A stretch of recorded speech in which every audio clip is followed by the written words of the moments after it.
imagination. If we never had imagination, people like Walt Disney or Dr. Seuss would never have imagined all of their different characters that have now evolved into iconic characters. Walt just started out with a plain and simple mouse that we now know as Mickey Mouse. Imagination is truly the key to almost everything.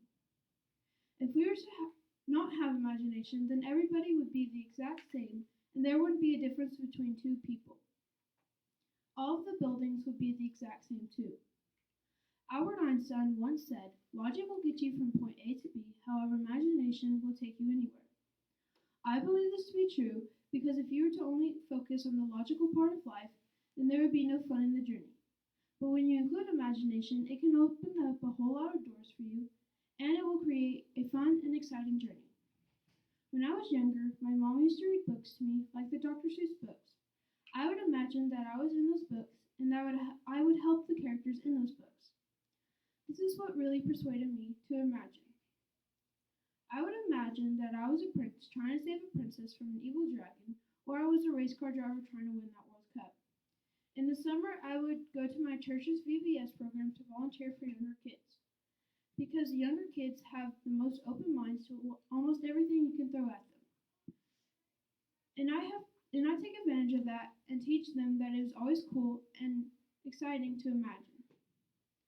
At my church, we would give them scenarios in the Bible that would help them feel like they were actually there. One day it would be Jesus asking them questions, and the next it may be a king.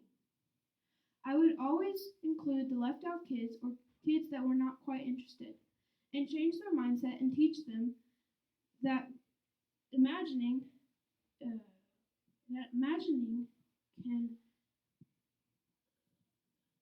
change their mindset and teach them how to become more focused and more in tune to what is being said. This has always been and always will be fun for me and a good experience to help younger kids. Imagination left all the sadness behind for me and to others since I know I have been ignored and I know others have too, and invited me and others to a never-ending party that we were always allowed to join. This has always helped me in years to come. Now, in saying that, imagination is not just for kids. It is also for adults too. If the adults were to stop what they were doing for just 1 second and focus on what they could do or build if they imagined.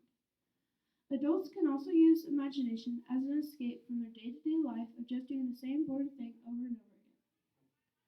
Research finds that if you were to have an imagination like a kid, you will be able to be more focused, creative, and more hands-on. Everyone has the power to imagine. But in order to use this power, you must first try to imagine. We need to spread the word about imagination, and we need to help others imagine as well. So here's a challenge. I challenge you to help at least 5 people in the next week to help them understand or teach them about imagination. Those 5 people will spread to 10 people, and those people will spread to 20 people. And the numbers continue to double and double and double. So why do we need imagination? My name is Trey Elliott, and this is my TED Talk.